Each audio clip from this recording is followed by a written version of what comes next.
Well. The jury in the Michael Avenatti criminal trial actually could be deadlocked. Many, including me, mocked some of his defense to federal charges that he stole $300,000 from his former client, porn star Stormy Daniels. But now it appears the jury is divided. This morning, jurors sent a note to the judge saying they could not agree on the main count of wire fraud. The judge told them to go back and keep working at it. They're clearly having trouble coming to a consensus here. Now, some said Avenatti was crazy to represent himself and that it would inevitably lead to a conviction. Others were not so sure. I know this may sound completely crazy, but I'm not sure it's such a bad idea.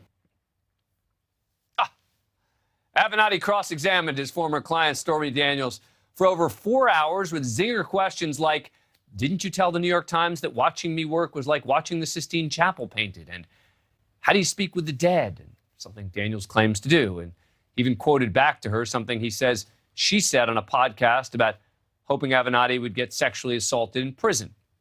Daniels' attorney, Clark Brewster, was on this show last week and said this about Avenatti's line of questioning.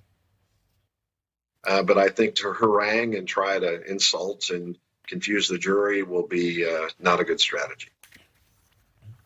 But this afternoon, in a second note to the judge, jurors asked for a transcript of Stormy Daniels' testimony and the legal definition of good faith. In closing arguments yesterday, Avenatti told jurors he had a good faith belief that he was entitled to some of Daniels' book advance. Quote, let me be clear. Michael Avenatti never committed the crime of wire fraud, he says in the third person. Michael Avenatti never committed the crime of aggravated identity theft.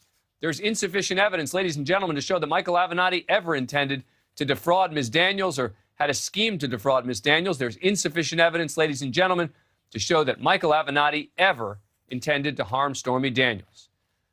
The prosecutors argued Stormy Daniels went to the defendant for help. She trusted him as her lawyer. They talked and texted every day. They traveled and appeared on television together. He was supposed to be her advocate. The defendant betrayed her trust. He stole from her. He lied to her over and over again, all to steal and spend money that was not his. Joining me now once again is Kate Briquelet, senior reporter at the Daily Beast. She has been in court nearly every day of this trial, something I have envied as this sideshow has played out. Kate, thanks for coming back on the show. All right, so where do we stand tonight? Well, the jury will continue deliberating. This is not a slam dunk case for the prosecution. I think if you were Manhattan federal prosecutors, you might be sweating right now. Just the fact that the jury said today that they cannot reach a consensus, and regardless, I mean, they said this pretty early and the judge obviously sent them back to continue deliberating, but the fact that they can't agree on count one might be pretty troubling for the prosecution, and that's the top charge, the wire fraud count, that carries up to 20 years behind bars, because according to the jury instructions, if the jury does not find Michael Avenatti guilty of wire fraud, they can't find him guilty of aggravated identity theft, the second charge. So if they're really at a standstill when it comes to the wire fraud charge, Michael Avenatti could walk from this.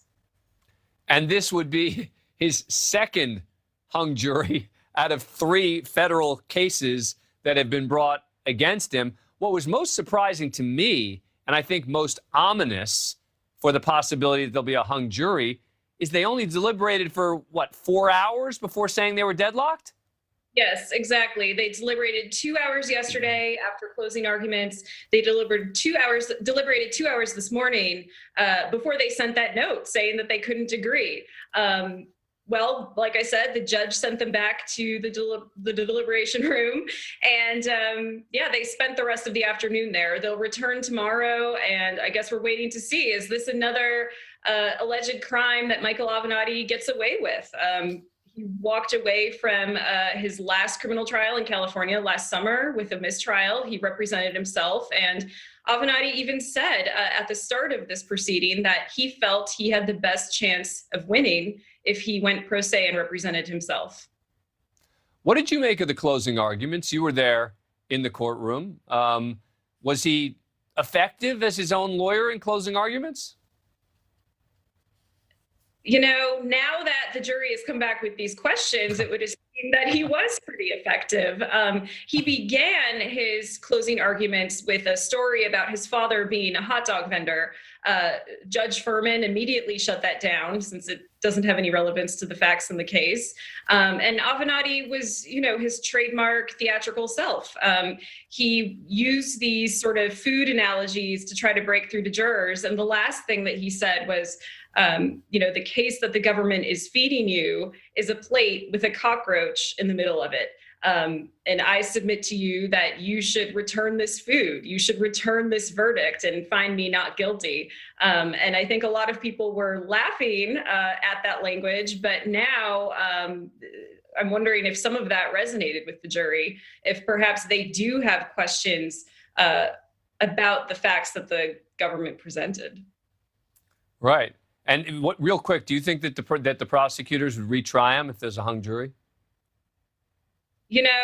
I really don't know. I think a lot of people were surprised that they pursued these charges. I've heard a lot of people say, isn't this more of a civil matter between a disgruntled client and her lawyer? But that's a very good question. Are they going to retry him on 2 counts for wire fraud and aggravated identity theft and put in all that energy?